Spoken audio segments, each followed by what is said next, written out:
دغه شان نمرود هم د ځان لپاره یو کوټه جوړه کړله چې ما به څوک دغه کوي الله ما شی راولېږو وټ ما شی راولېږو او د چې وکتل اوهو دا خو ما شی دی او دته دا پته نه چې دې نه به زما دغه کېږي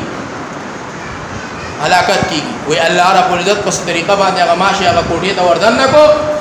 او دې ما شي دا د الله د طرفه دا حکم و چې ټک کوله نه ورکوي زخر به پکې نه اچوي څه به کوي صرف په دې سپېمه باندې به ورته وردننه شي چې دې لیونی شي پاگل شي چغې ووایي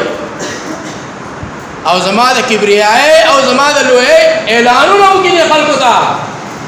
چې زه هغه نمرود یم چې ما د الله سره ټکر اخیستی و وایي چې کله دغه ما چې د الله په حکم باندې په سپېمه باندې وردننه شو رو رو به راتلو د به پرنجي کول او ځان مې دغه و لیکن هغه ماشي په بره روانو مضبوطه یې وکړو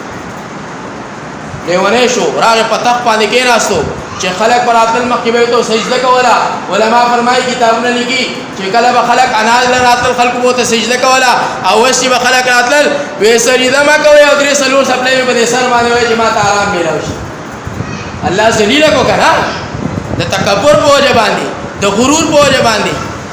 وایي درې څلور څپلۍ چې به په دې سر باندې ووو دغه نمرود نو هغه به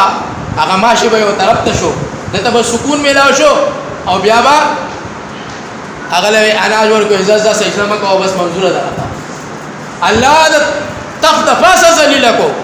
او بیا کېدا دغه ماشي په وجه باندې الله رب العزت کوم دی تباہ و برباد کو ختم کو نیست و نابود کو